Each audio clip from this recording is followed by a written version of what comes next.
Bonsoir, chers amis. Bienvenue aujourd'hui à un nouveau cycle de conférences webinaires qui s'inscrit dans le cadre de cycle de webinaires organisé par les CESCA Paris Campus de Rabat.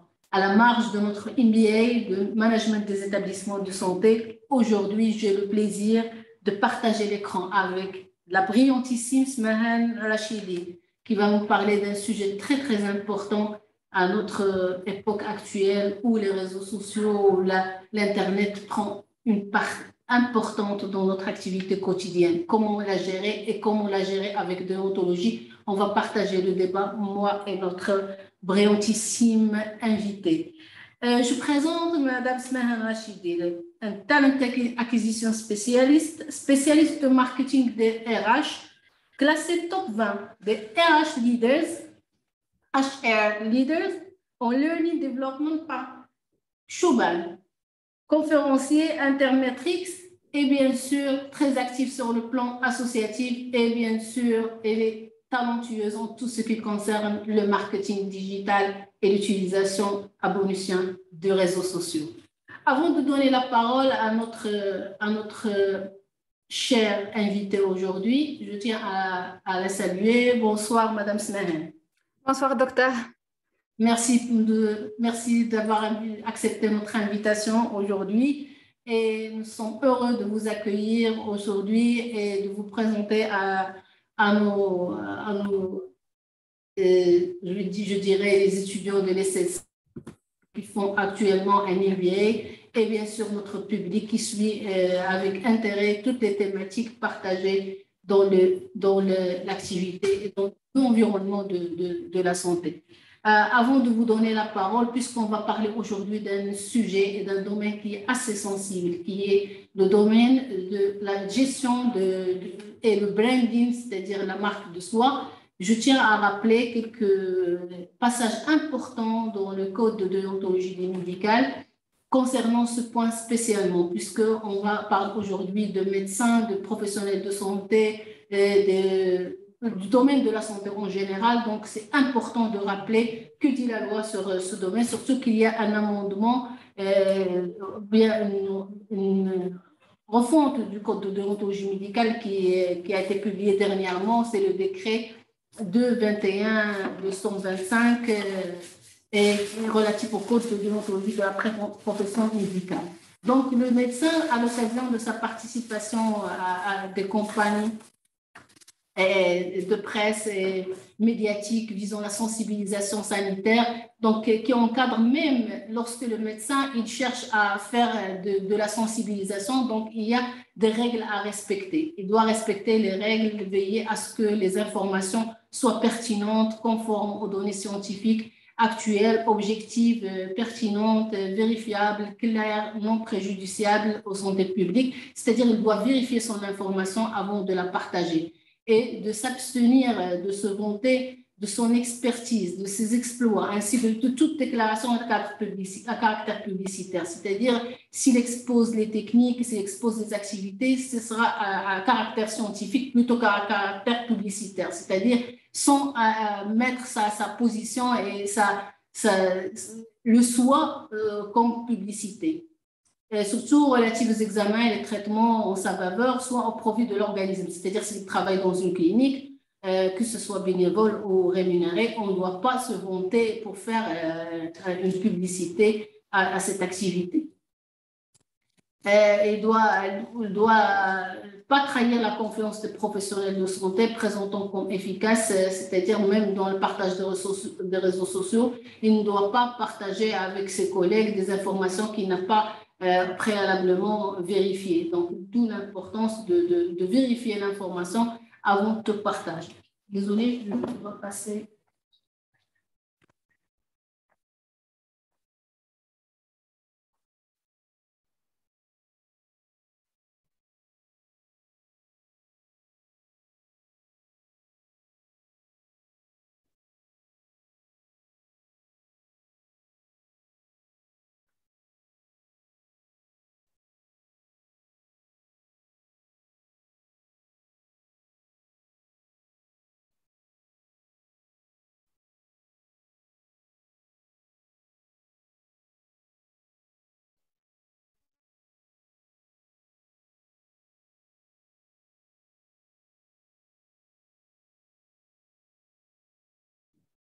Malheureusement, ça a bugué sur notre système, donc je vous donne la parole et je reviendrai sur le code de déontologie. D'accord. Je partage avec vous mon écran.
Donc, je continue sur la présentation, s'il vous plaît, parce qu'il y a eu un problème technique. Diapo, s'il vous plaît.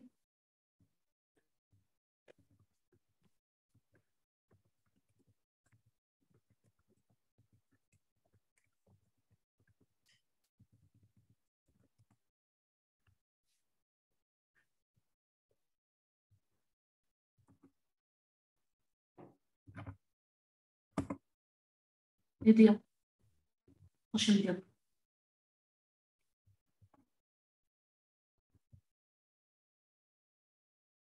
Donc, toujours dans le même cadre, il est interdit lors de la participation, restez avec nous, s'il vous plaît. La participation, le rabattage des patients, c'est-à-dire une sollicitation directe des patients par offre ou promesse, c'est-à-dire, par exemple, il ne peut pas dire aux patients, si vous faites une consultation, on vous offre quelque chose de gratuit, une séance gratuite. Donc là, ce sont des techniques de publicité, même les techniques de nudge, c'est-à-dire de dire, si vous faites ça, on vous donne ça, on vous privilégie, ou bien on vous recommande chez un autre confrère. Donc, ce sont des choses qui sont interdites dans le domaine, dans la déontologie. Veillez à informer l'ordre, bien sûr, c'est le Conseil national de l'ordre, donc prendre son aval. Toute collaboration régulière entre lui et un organisme médiatique, quel que soit son moyen de diffusion, que ce soit diffusion radio, des diffusions de capsules, des diffusions dans le domaine, dans même les réseaux, je devine même les réseaux sociaux. Donc, il doit alerter le public, ayant pour le but la diffusion au grand public dans le domaine de l'information de la santé. Et bien sûr, la chose la plus importante, c'est qu'il doit, s'il a utilisé un site web, donc il doit veiller à ce que, donc même la loi encadrait l'utilisation et les informations à mettre en place dans un site web. Donc, elle a mis clairement les informations à mettre, c'est-à-dire il doit s'abstenir à mettre son nom, son identité en tant que médecin, sa spécialité, les diplômes qu'il a, c'est-à-dire c'est bien encadré dans la loi. Donc, et même la dimension, donc la dimension de la publicité, la dimension des panneaux, tout ça a été encadré dans le code de déontologie médicale.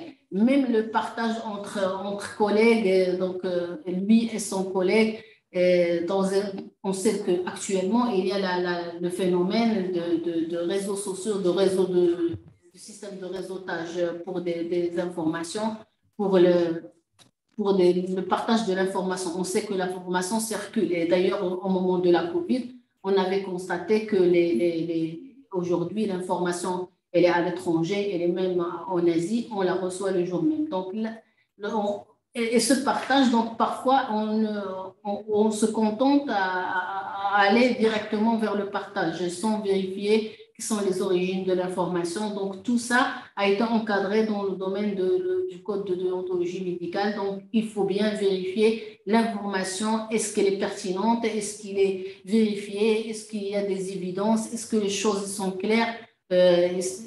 Avant de partager, avant de calquer cette technique. Donc, un autre volet, c'est le volet du secret professionnel. Donc, ça, c'est quelque chose d'évident. Donc, on n'a pas le droit d'utiliser les photos, la personne, de filmer une personne dans une intervention et présenter la personne au public, donc ou bien les informations de la personne. Donc, ça, ce sont des... Donc, je crois que j'étais claire sur le passage. Je passe la parole à Madame Smahan Rachid. Merci, docteur. Je vais essayer de partager mon écran avec vous.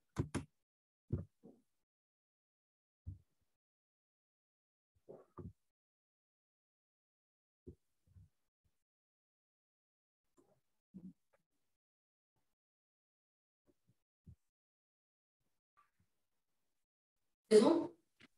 Je ne sais pas si ça s'affiche chez vous ou pas. Non, on ne le voit pas. OK.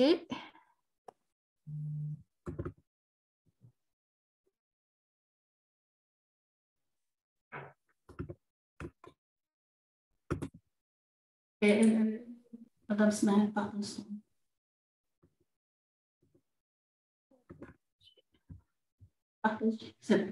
Je pense que c'est bon maintenant. Oui.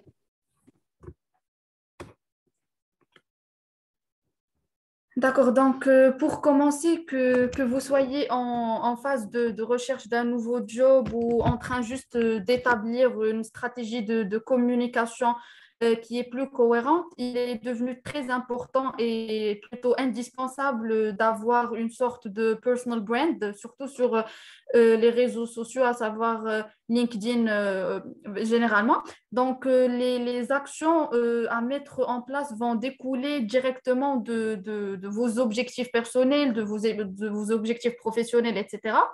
Et donc, l'idée principale sera de bâtir votre présence hors ligne et en ligne autour de vos compétences, vos aptitudes professionnelles qui seront immédiatement reconnues par votre réseau et qui vous permettront d'être identifié comme un expert de votre domaine.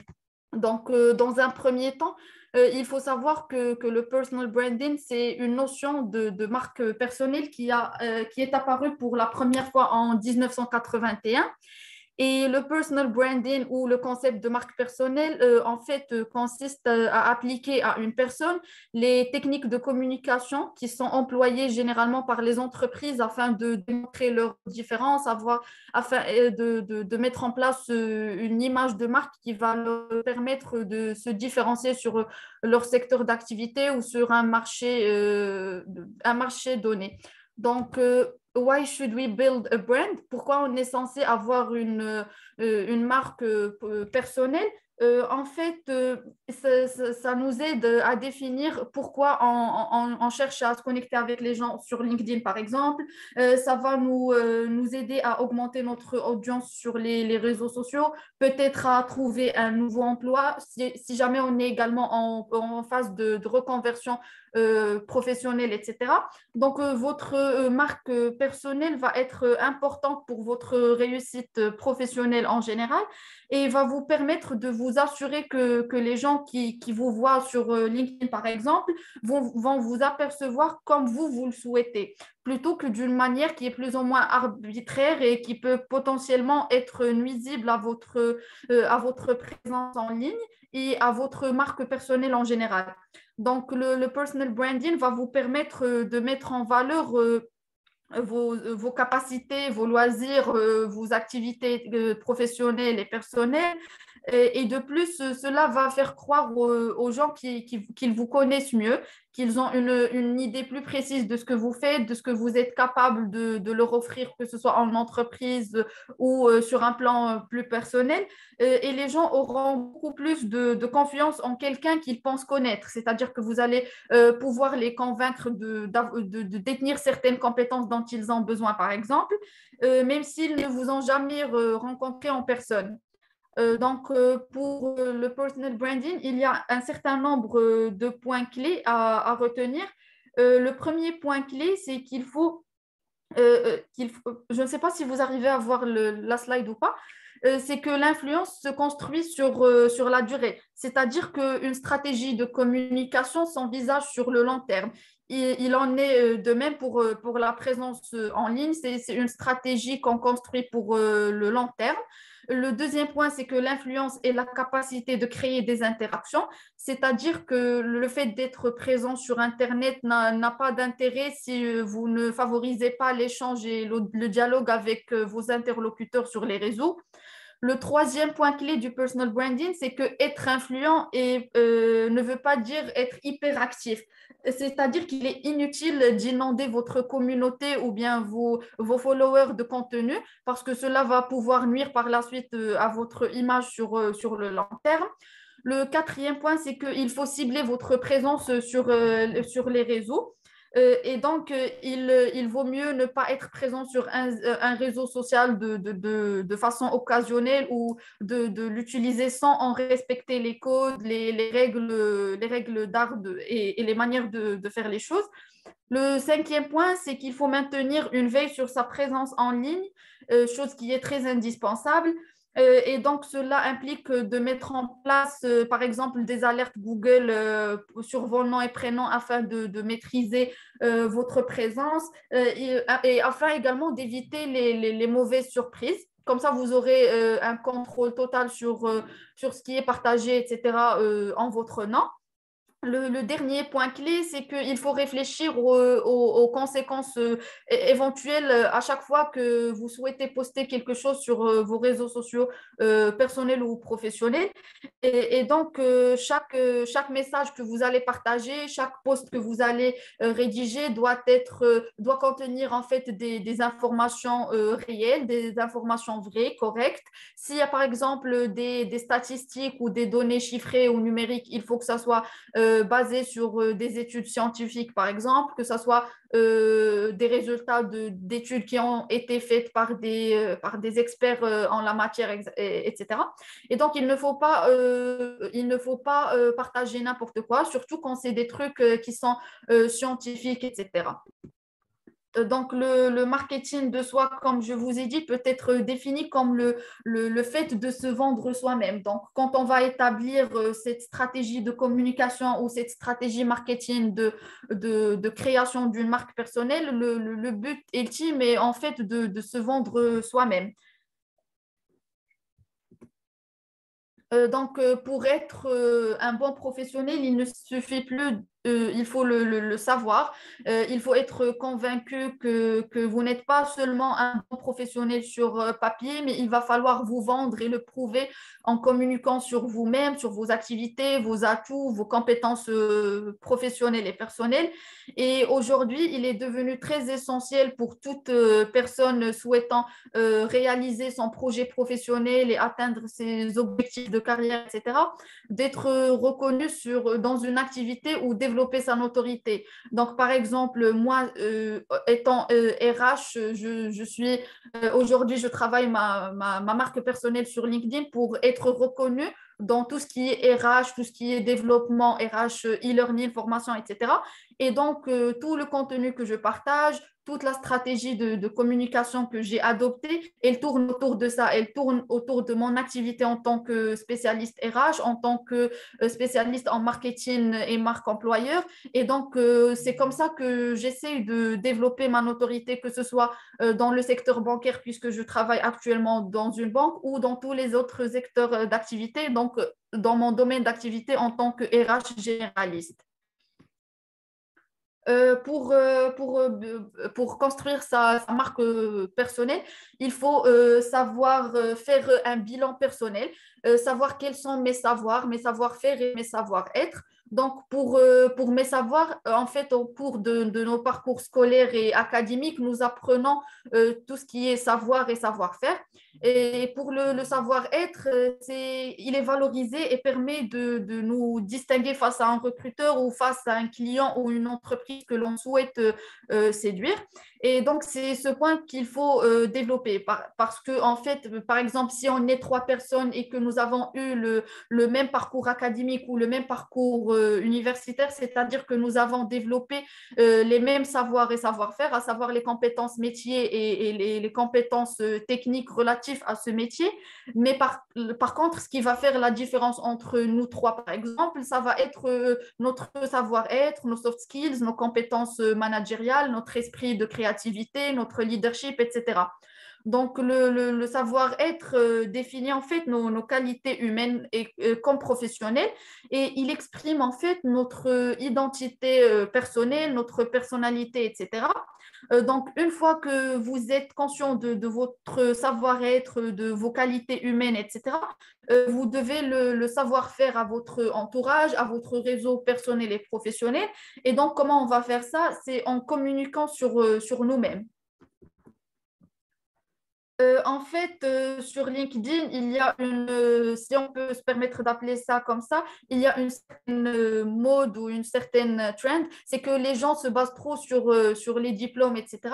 Mais, et donc, il y a un grand nombre de personnes qui croient que le fait d'avoir fait, par exemple, de longues études supérieures ou universitaires va suffire pour être jugé compétent dans un domaine ou pour un métier mais en réalité, ce n'est pas suffisant. Il ne suffit pas d'avoir les compétences métiers ou les compétences techniques liées à cette fonction ou pour l'exercice de cette fonction, mais il faut également séduire le recruteur ou bien l'entreprise ou son réseau professionnel et personnel par sa personnalité, par son savoir-être, par ses compétences managériales qui vont en fait vous permettre de vous différencier des autres personnes qui sont par exemple expertes du même domaine ou qui exercent la même activité que vous.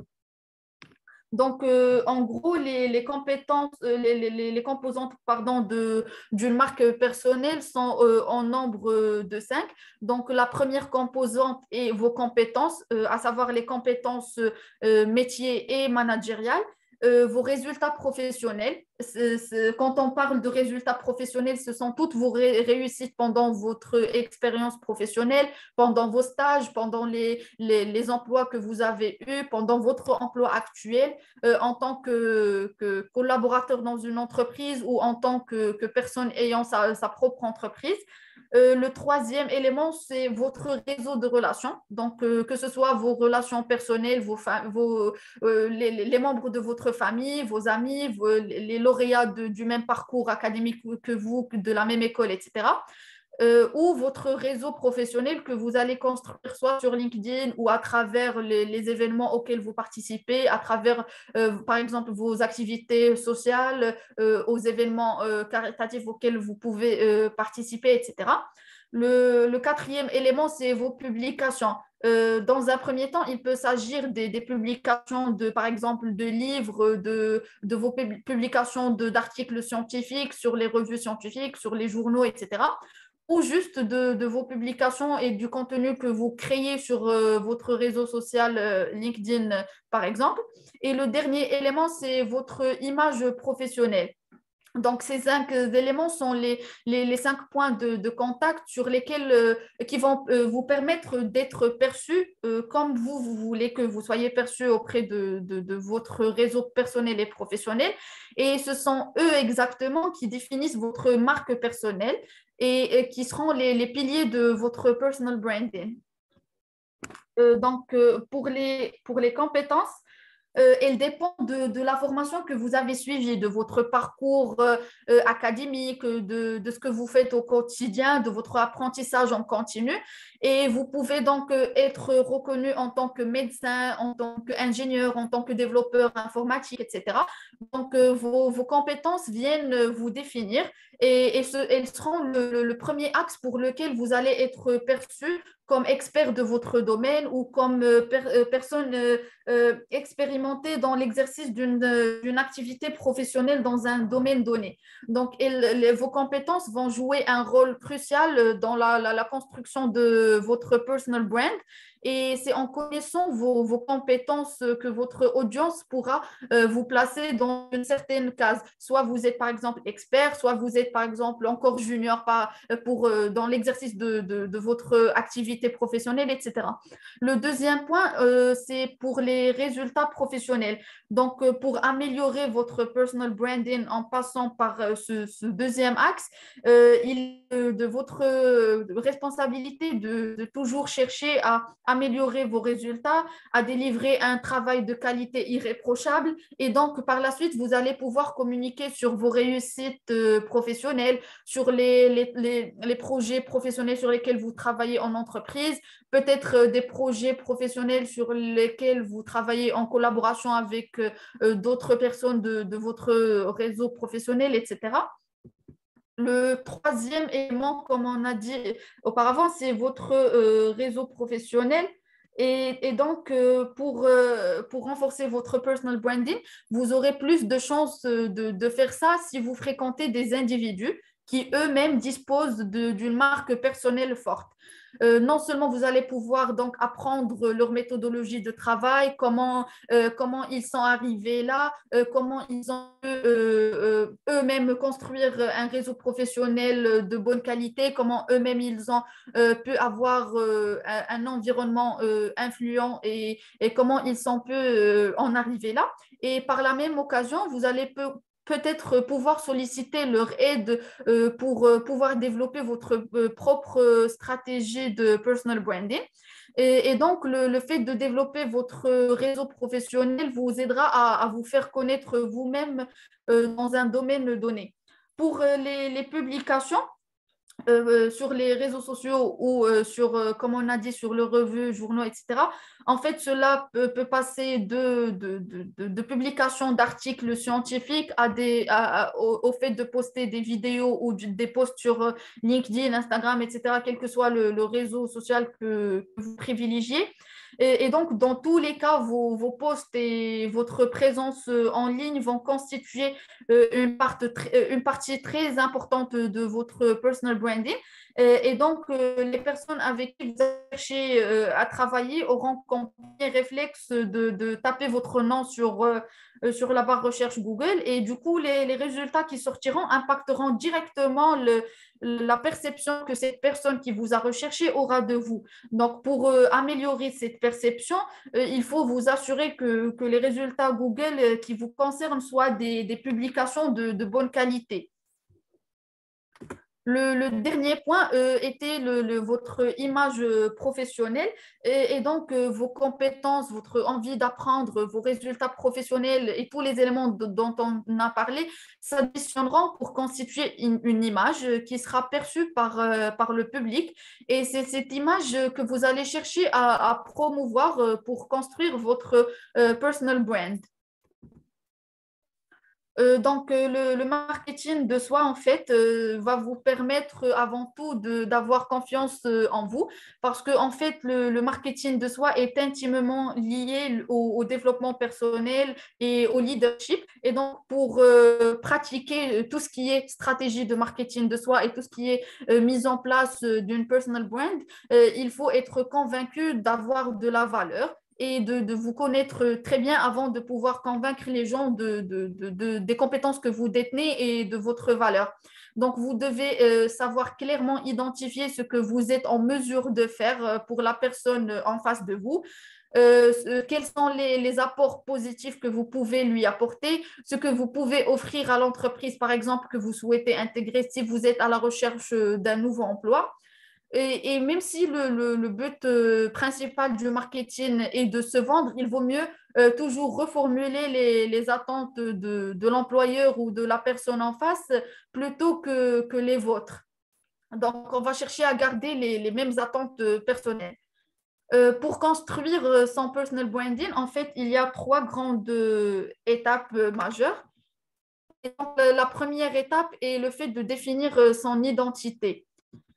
Donc, pour définir son identité, étant donné que c'est le premier élément que vous devez connaître par cœur, il faut savoir quelle est votre identité, quelles sont vos valeurs, quel est le message que vous souhaitez transmettre, par exemple, en étant présent sur LinkedIn, quelles sont vos compétences et vos domaines d'expertise et quel est l'apport que vous pouvez apporter à votre réseau professionnel et à vos followers, par exemple, sur LinkedIn. Et donc, avant de communiquer sur vous-même et sur votre travail, il est nécessaire que vous sachiez parfaitement qui vous êtes, comment vous vous positionnez sur le marché, qu'est-ce que vous voulez souhaiter, vous voulez faire véhiculer comme message. Et donc, la définition de votre identité personnelle va passer en fait par un travail d'introspection et va vous inviter à vous poser une série de questions avant de vous lancer dans la construction de votre personal brand. La deuxième étape, pardon, pour construire sa marque, c'est le fait de définir votre objectif personnel et professionnel. Et donc, une fois ayant identifié votre identité et qu'elle est clairement établie, il faut vous fixer un objectif à atteindre sur le court terme, sur le moyen terme ou sur le long terme. Et donc, vous allez vous poser la question, qu'est-ce que je cherche à réaliser sur le moyen terme, etc. Donc, le deuxième ingrédient nécessaire à l'élaboration de votre personal brand sera un objectif qui est clairement défini, qui va guider vos choix de stratégie par la suite et sur lequel vous allez communiquer ouvertement. Donc, cet objectif va vous servir non seulement de boussole dans le processus de construction de votre personal brand, mais il viendra également orienter vos choix. Pardon? Et guider les actions que vous allez entreprendre dans votre carrière professionnelle et dans la création de votre stratégie de communication. Donc, cela signifie que vous allez devoir communiquer sur votre objectif pour générer de l'intérêt autour de votre histoire, de l'intérêt autour du contenu que vous partagez. Et les personnes, en fait, inspirantes sont celles qui montrent leur parcours, les obstacles qu'elles ont dû affronter, les progrès qu'elles ont réalisés, etc., afin de pouvoir avoir plus ou moins un impact positif sur votre réseau professionnel sur LinkedIn et sur les personnes qui vous follow. Pardon. Donc, la troisième étape cruciale, c'est le fait de définir votre style de communication. Et donc, ça sera le troisième ingrédient qui jouera un rôle important dans la définition de votre façon de communiquer.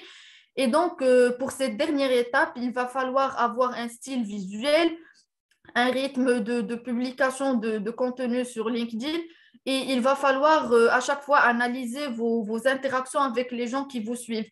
Donc, pour le style visuel, par exemple, pour moi, j'essaie de garder plus ou moins un style qui est semblable pour tous mes posts sur LinkedIn et donc j'essaie d'utiliser des applications de création de visuels en gardant par exemple les mêmes couleurs pour les thématiques qui sont plus ou moins liées, etc. Pour le rythme de publication, depuis que je me suis lancée sur LinkedIn et que j'ai commencé à faire de la création de contenu, j'essaie de faire 2 posts par jour. Ça peut être fatigant dans un premier temps, mais en fait, j'essaye de m'organiser de manière à préparer mes posts à l'avance et par la suite de les programmer et de faire, comme je vous ai dit, 2 posts par jour sur LinkedIn. En général, les posts que je fais sur LinkedIn sont liés à mon activité en tant que RH. Donc, c'est soit je partage mon avis par rapport à certaines thématiques RH, par exemple par rapport à la gestion de talent, par rapport à, par exemple, le management de la performance en entreprise, etc. Sinon, je poste par exemple des actualités RH et donc je vous donne l'exemple de la période de confinement par exemple. Il y a eu pas mal d'innovations RH, si on peut dire ça. Il y a eu pas mal de changements dans les manières de faire les choses, dans tout ce qui est administration du personnel et gestion des ressources humaines. Donc, j'essayais à chaque fois de partager du contenu lié à ça et du contenu lié aux actualités RH. Parfois, je poste également s'il y a des nouveautés juridiques par rapport au code du travail, au droit du travail, au droit social, à la jurisprudence, etc. Sinon, parfois, j'essaye des trucs, j'essaye des applications ou des sites qui me facilitent le travail en tant que RH ou en tant que marketeur. Et donc, je partage mon avis sur LinkedIn pour que les gens, par exemple, puissent savoir les fonctionnalités de cette application ou de ce site et qu'ils puissent en profiter pleinement. Mais en fait, comme je vous ai dit tout à l'heure, à chaque fois que j'essaye de partager du contenu qui est lié à tout ce qui est métier et à tout ce qui est, par exemple, RH, droit, etc. J'essaye de faire des recherches avant, de vérifier la source de mon information, de vérifier mes références. J'essaye de checker si ce que je partage est réel, etc. Si, par exemple, il y a des statistiques, si c'est vraiment, elles relèvent d'une étude statistique qui a été faite par un cabinet RH de renommée nationale ou internationale, etc. Donc, je ne m'aventure pas à partager du contenu ou des informations dont je ne suis pas sûre ou dont je ne peux pas prouver la véracité, etc. Et par rapport aux interactions avec mon réseau, à chaque fois que j'ai des commentaires intéressants ou qu'une personne partage son avis, par exemple, sous un de mes posts, j'essaie d'interagir soit sur la partie commentaire ou carrément je pars renvoyer un message à la personne et j'essaie d'échanger avec elle à ce sujet. Et en fait, ces interactions avec les gens qui me suivent m'ont permis d'améliorer plein de choses sur ma stratégie de création de contenu. Il y a pas mal de fois où j'ai reçu des idées de la part d'autres marketeurs et de personnes qui ont fait qui font du graphic design ou qui font de l'infographie, etc., pour me conseiller par rapport au choix de couleurs, pour me conseiller par rapport au design de mes posts, etc. Et donc, tous ces éléments-là m'ont permis de construire plus ou moins ma marque personnelle sur LinkedIn. Et pour vous dire, je suis passée, en essayant de faire ces choses-là, je suis passée, si je ne me trompe pas, en 6 mois de 4 000 plus ou moins followers à 61 000 aujourd'hui. C'est-à-dire que actuellement, je me dis que les choses que je suis en train de faire marchent vraiment. Et oui, j'ai certains points sur lesquels je souhaite encore travailler, etc. Mais jusque-là, le respect de ces points clés-là, le fait d'adopter cette stratégie que je viens de partager avec vous, etc., marche très bien. Et actuellement, je rédige également, mis à part les posts de chaque jour sur LinkedIn, j'essaye de rédiger des articles d'une newsletter. Et donc, pour la newsletter, par exemple, je partage ça un article par semaine. Donc, c'est de façon hebdomadaire. Et donc, le rythme de publication, il dépend du type de post. Donc, comme je vous ai dit, pour les posts normaux, à savoir les vidéos, photos, actualités RH, annonces de recrutement, partage de CV, etc., c'est avec un rythme de 2 posts par jour. Par contre, pour la newsletter, c'est plus un article par semaine. Donc, pour construire une stratégie de communication efficace, il y a un certain nombre de choses à savoir. Et donc, il y a en gros 3 domaines pour définir sa stratégie de communication. Il faut définir son projet, ses attentes personnelles, ses points forts, etc., et sa cible. Donc, pour votre projet, vous allez définir quelle est votre vision des choses, quelle est votre contribution et quel est votre plan de carrière ou vos ambitions sur le moyen et le long terme.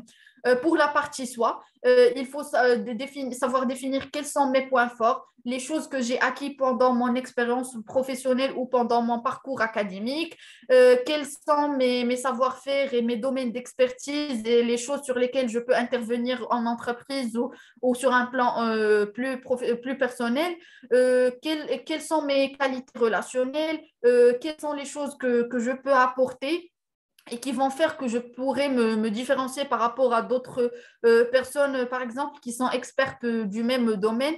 Quelle est ma valeur ajoutée, mon parcours académique et professionnel, quelles sont mes valeurs, mes passions, mes centres d'intérêt peut-être. Et donc, tout ça, je vais essayer de communiquer dessus pour essayer de construire ma personal brand sur les réseaux. Et pour la cible, il faut en fait définir quelle est sa cible, quel est son secteur d'activité, son marché d'activité. Est-ce que cette cible ou ces personnes-là que je cible ont déjà un réseau professionnel développé ou non? Quels sont leurs contacts, relations? Est-ce que ce sont des prospects, des clients, etc. Et si c'est un salarié, qui est par exemple en recherche d'emploi. Donc, sa cible va être l'entreprise qu'il souhaite intégrer. Donc, quand je dis que l'entreprise X est ma cible, il va falloir que je sois conscient de sa vision, quelle est la mission de cette entreprise, quelle est son histoire, les projets sur lesquels elle travaille, ses valeurs, comment sa stratégie RH est élaborée, comment par exemple le recrutement est fait au niveau de cette entité, etc. C'est-à-dire qu'en gros, votre manière de communiquer sur les réseaux et de communiquer en général doit être cohérente et doit faire sens avec votre identité personnelle et l'objectif que vous cherchez à atteindre. Donc, plus ces trois éléments que je viens de citer vont être alignés, plus votre personal brand va être construite de manière plus efficace et aura plus d'impact.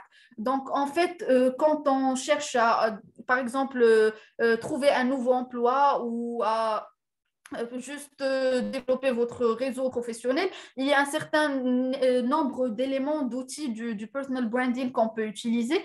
Donc, dans un premier temps, je parlerai de la carte visite.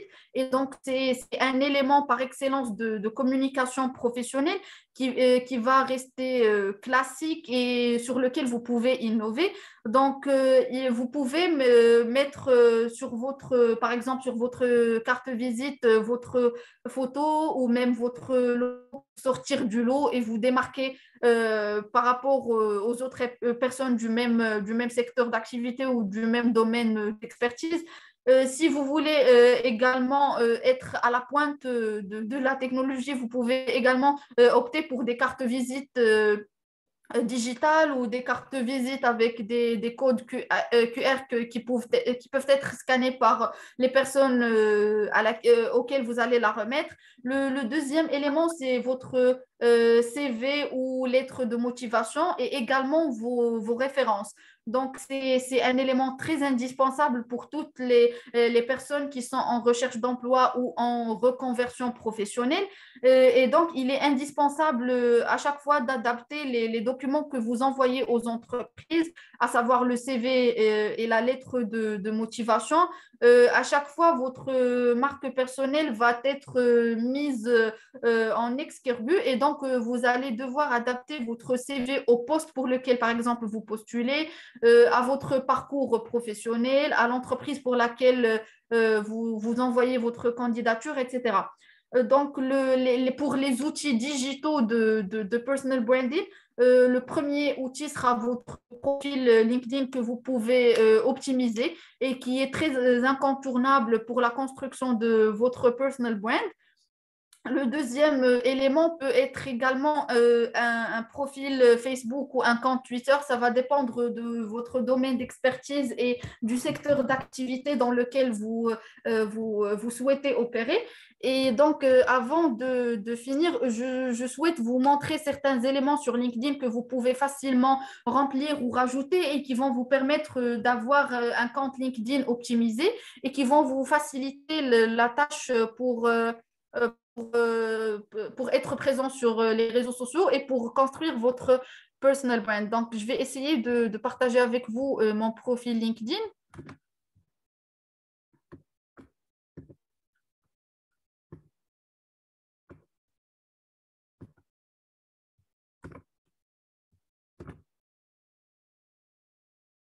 Je ne sais pas si vous arrivez à voir mon profil LinkedIn ou pas.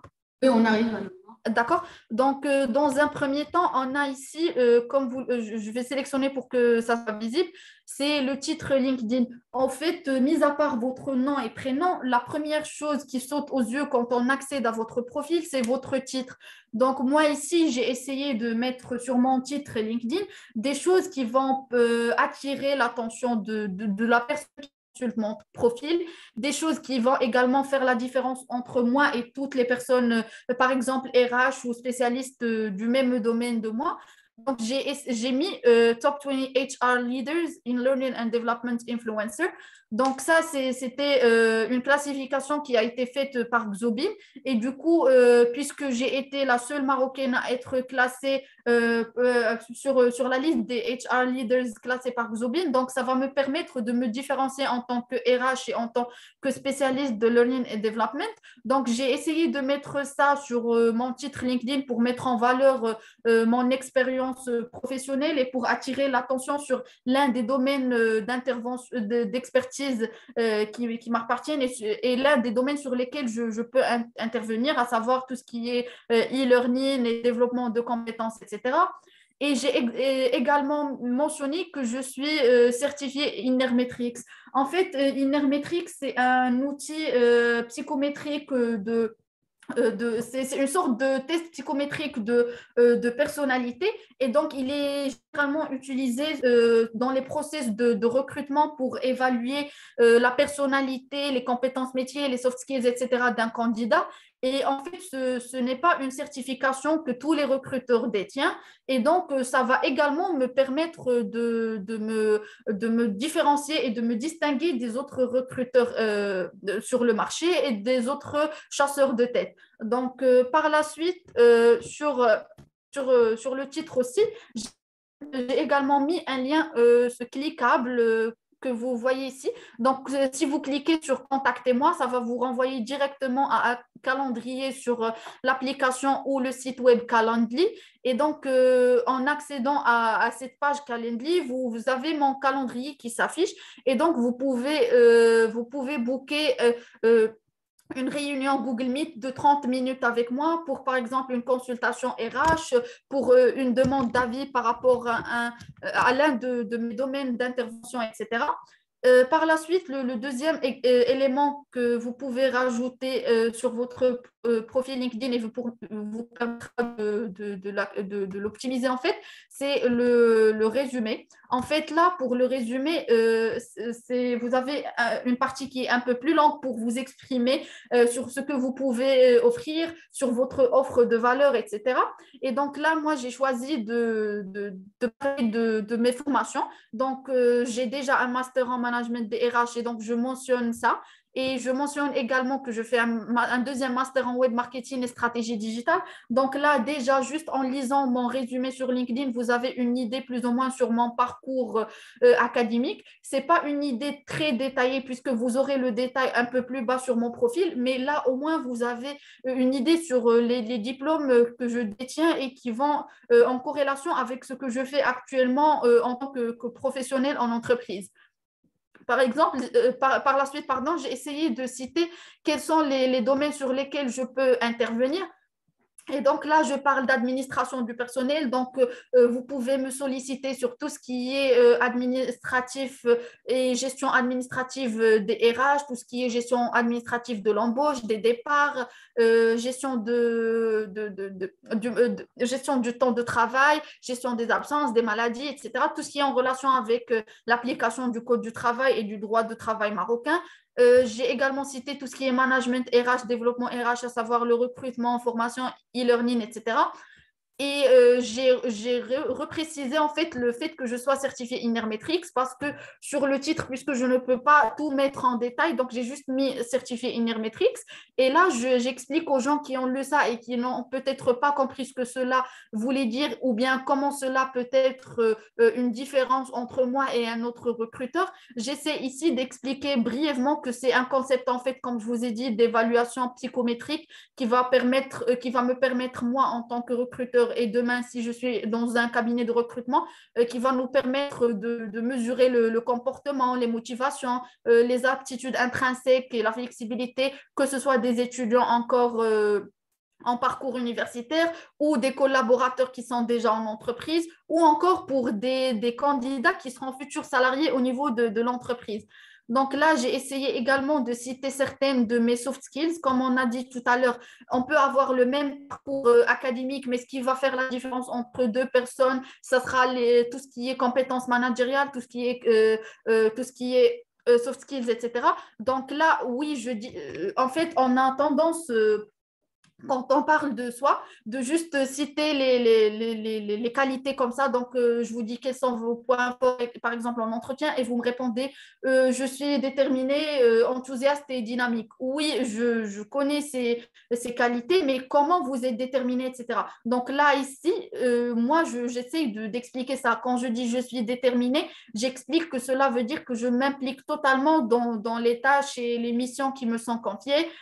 Quand je dis que je suis une personne enthousiaste, j'explique que j'apprécie l'idée d'être un acteur du changement en entreprise. Donc, à chaque fois que j'ai cité l'une des 5 qualités que j'ai évoquées ici, j'ai essayé de mettre en une seule phrase comment cela peut s'expliquer concrètement. Et donc, pour tout à l'heure, on a parlé de définition de notre objectif. Donc, moi, en gros, mis à part le fait de pouvoir construire un réseau social et de pouvoir travailler sur des projets, etc., j'explicite mon objectif premier qui est le fait d'accompagner les jeunes chercheurs d'emploi dans leur carrière professionnelle, de leur apporter de l'aide dans leur recherche d'emploi, etc., et d'être acteur du changement. Par la suite, vous avez la partie expérience. En fait, pour la partie expérience sur LinkedIn, les gens ont généralement tendance à juste mettre l'intitulé du poste et l'entreprise, mais en fait, il est très intéressant de détailler les missions du poste, par exemple. Donc là, je me suis basée sur ma fiche de poste et en tant que RH, j'ai pu en élaborer une. Mais si vous n'avez pas de fiche de poste, vous pouvez, par exemple, vous êtes ingénieur informatique, vous allez taper sur Google ingénieur informatique plus fiche de poste et vous allez avoir un certain nombre de fiches de poste déjà élaborées. Donc, vous allez pouvoir relever les missions sur ces fiches de poste que vous faites réellement, etc. Et vous pouvez les adapter à votre cas. Donc là, moi, j'explicite toutes les missions sur lesquelles je travaille en tant que chargé RH actuellement en banque. Et donc, que je sois en recherche d'emploi ou que je sois juste présente sur LinkedIn, si jamais une personne consulte mon profil pour me proposer de travailler, par exemple, sur un projet RH, elle va pouvoir avoir le détail de ce que je fais et ce que j'ai déjà fait au préalable. Et donc, saura plus ou moins si je suis apte à réaliser cette mission qu'elle veut me confier. Si je suis, par exemple, un candidat, si je suis convenable au profil que l'entreprise recherche. Et donc, j'ai fait pareil pour toutes les expériences que j'ai déjà. Pour tout ce qui est stage et expérience pendant mes études, j'ai juste essayé de mentionner quelles étaient mes tâches en tant que stagiaire et quels étaient, par exemple, les projets de fin d'études ou les projets académiques sur lesquels j'ai pu travailler. Ensuite, pour la partie formation académique, j'ai essayé de mettre toutes les formations de mon parcours depuis que j'ai eu mon baccalauréat jusqu'à mon master, mon deuxième master que je fais actuellement. Et donc, à chaque fois, j'ai essayé pour chaque formation de décrire quel était l'objectif de la formation et quel était le programme que j'ai suivi, donc les modules que j'ai vus et les compétences que j'ai pu acquérir, etc. Donc, vous pouvez trouver ces informations-là sur les sites de vos universités ou de vos écoles. Par la suite, mis à part la formation, j'ai rajouté également toutes les certifications que j'ai pu faire. En fait, par exemple, là, les 3 premières certifications qui s'affichent, ce sont des certifications que j'ai pu obtenir gratuitement sur la plateforme LinkedIn Learning. Mais il y a d'autres plateformes de formation sur lesquelles j'ai pu suivre des cours en ligne, à savoir Open Classrooms, Sindin Blue, HP Life, etc. Et donc, à chaque fois, j'essayais de suivre des formations pour développer mes compétences en tant que RH, pour être au courant de toutes les nouveautés technologiques liées au RH, pour toujours être à jour dans tout ce que je fais, etc. Et donc, c'est très intéressant de partager ces certifications et ces cours suivis sur LinkedIn aussi. Par la suite, j'ai partagé mon expérience de bénévolat et donc j'ai juste détaillé quels sont les organismes de bénévolat ou les associations dans lesquelles avec lesquelles pardon, j'ai pu travailler, les associations où je suis membre, etc. Et donc, cela va permettre aux gens peut-être de vous rajouter juste parce que vous faites partie de la même association et donc cela vous permettra de construire votre réseau ou bien ils pourront vous solliciter, par exemple, pour travailler sur des actions caritatives, etc. Donc, ça va en gros vous permettre d'avoir de l'interaction avec les personnes de votre réseau. Pour les compétences sur LinkedIn, en fait, LinkedIn vous permet d'ajouter 50 compétences max et donc vous devez essayer de rajouter les compétences les plus liées à votre métier actuel, à votre secteur d'activité, à votre domaine d'expertise. Et donc, à chaque fois, il y aura des personnes sur votre réseau avec lesquelles, par exemple, vous avez travaillé en entreprise, avec lesquelles vous avez fait vos études, avec lesquelles peut-être vous avez interagi sur un projet X ou Y, qui vont pouvoir vous recommander sur LinkedIn par rapport à une certaine compétence ou par rapport à un projet réussi que vous avez fait, etc. Et donc, il y a également la partie recommandations. Donc, vous pouvez recevoir des recommandations comme vous pouvez en donner. Et donc, cela va vous permettre, si vous en recevez, d'être reconnu comme expert dans un domaine ou dans une activité donnée. Par la suite, tout à l'heure, on avait parlé de publications, par exemple, d'articles dans des revues scientifiques, etc. Donc, vous pouvez citer ça sur la partie publication sur LinkedIn. Vous pouvez mettre la date de publication, le support sur lequel votre article, par exemple, a été publié. Si vous avez un lien, vous pouvez le partager, etc. Pour également continuer sur l'optimisation de votre profil, là, j'ai essayé d'ajouter les cours que j'ai suivis pendant mon parcours académique et à chaque fois, je reliais les cours à l'une de mes formations. Par exemple, quand je rajoute les cours de licence, je les relie à la formation licence sur mon profil LinkedIn. Comme ça, les gens ils vont savoir quels sont certains modules de cours que j'ai pu suivre. Ils vont pouvoir avoir une certaine idée sur les compétences métiers ou les compétences théoriques que j'ai pu acquérir pendant mon parcours académique et ils pourront par la suite comparer ça à ce que je fais actuellement. Donc, ils pourront savoir si ces compétences théoriques que j'ai acquéries en cours, je les ai mis en pratique pendant mon expérience professionnelle, pendant mes expériences de bénévolat, pendant mes stages, pendant le travail que j'ai fait sur certains projets, etc. Et là, pour finir, j'ai également cité certains projets sur lesquels j'ai déjà travaillé ou sur lesquels je travaille actuellement. Donc là, par exemple, je cite Africologie. En fait, c'était une première édition de l'événement. Et donc, c'était pour éveiller la conscience des jeunes à la problématique environnementale. Et donc, en collaboration avec l'association Bahri, on avait travaillé sur un projet d'organisation de journées de nettoyage des plages sur la ville de Casa. Et donc là, je rajoute ça sur LinkedIn et je rattache ça à mon expérience de bénévolat en tant que présidente du bureau des étudiants de mon école à l'époque, etc. Et donc, ça va permettre aux personnes qui ont vu, par exemple, que j'ai de l'expérience en bénévolat, de savoir quels sont, par exemple, les projets caritatifs ou les projets environnementaux sur lesquels j'ai pu travailler. Un dernier élément sur LinkedIn, c'est les compétences linguistiques.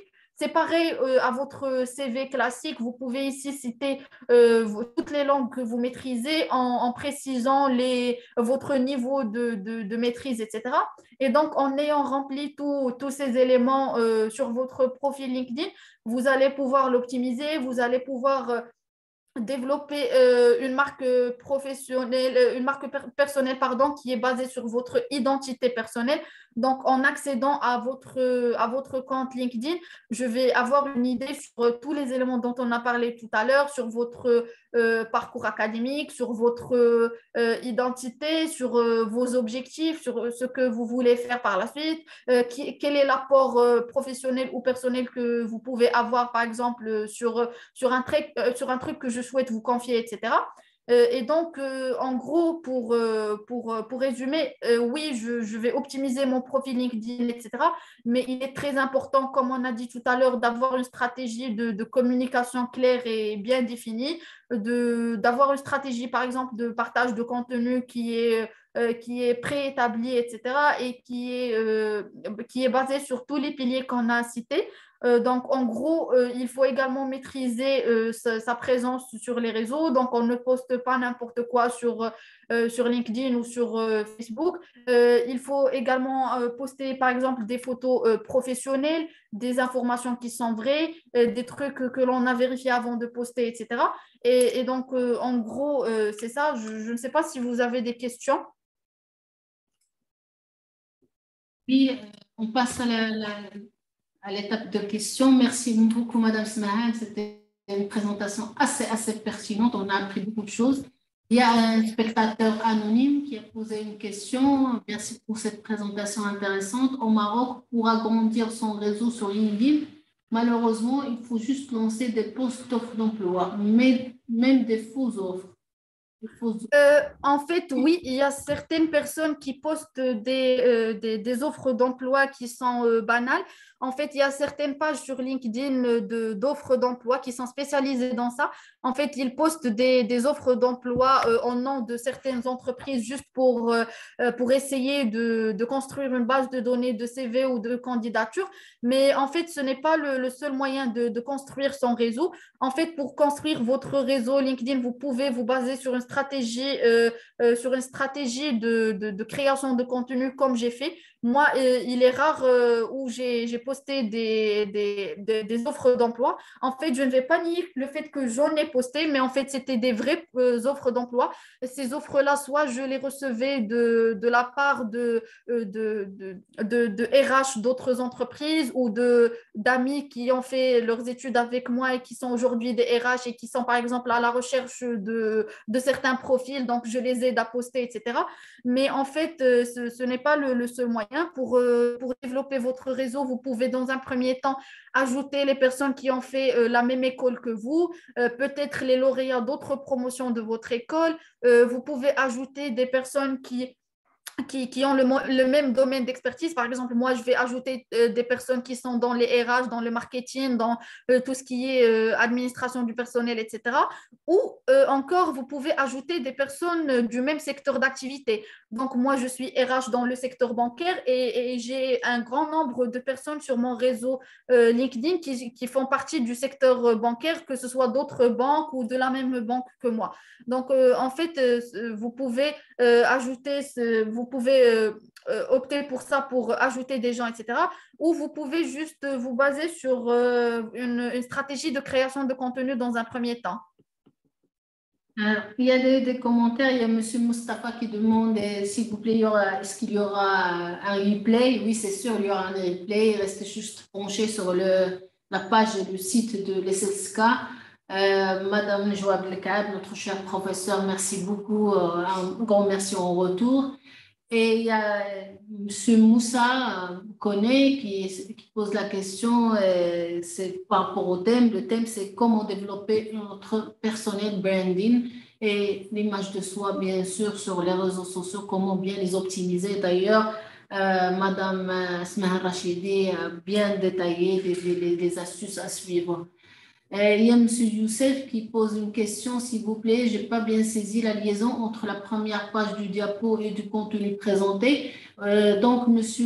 Youssef, la première page du diapo, on a fait un rappel du code de déontologie médicale, puisque le public cible, c'est majoritairement des professionnels de santé, des médecins et des managers des établissements de santé. Donc, on a juste rappelé que il faut bien faire le personnel branding sans tomber dans le piège de la déontologie, c'est-à-dire les fautes déontologiques. Il faut bien maîtriser la déontologie médicale, jusqu'à quelle limite il faut aller dans ce qu'on appelle le personnel branding, surtout lorsqu'on se présente en tant que professionnel de santé, surtout en tant que médecin, puisqu'on parle de code de déontologie médicale, ou bien un responsable d'un établissement de santé, parce qu'il y a des erreurs qu'il faut éviter, donc sans aller au-delà de ce qui est permis par la déontologie oui pour la crédibilité, oui pour la vérification de l'information.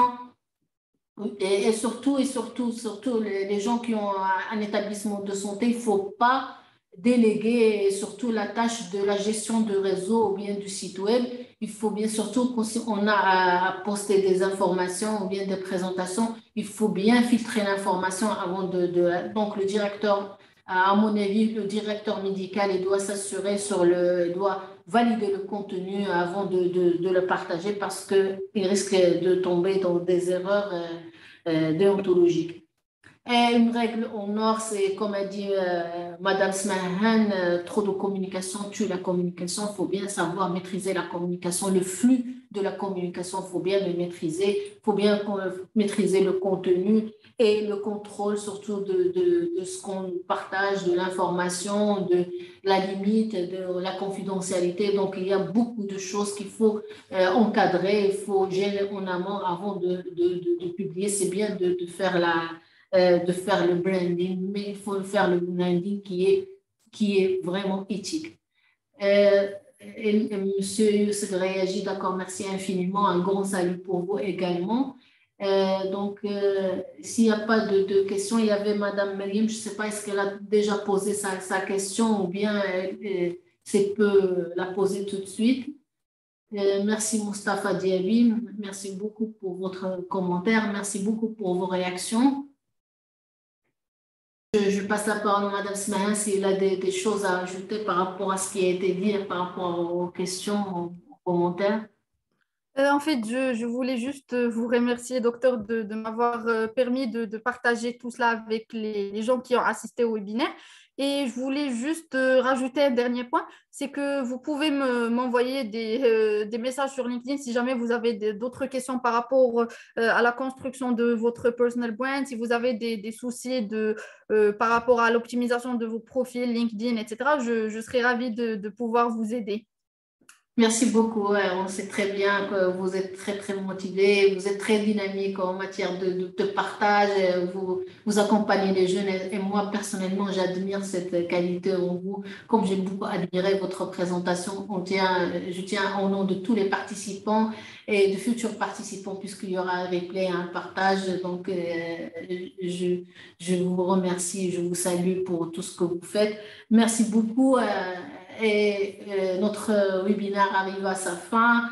Bien sûr, je tiens à remercier Madame Smahan Rachidi, notre chère panéliste aujourd'hui, qui a été vraiment très, très explicite. Bien sûr, je réitère qu'il faut faire de la bonne communication. Il faut rester éthique, mais travailler sur votre profil, sur votre atouts, sur les choses qui sont positives que vous pouvez partager avec autrui.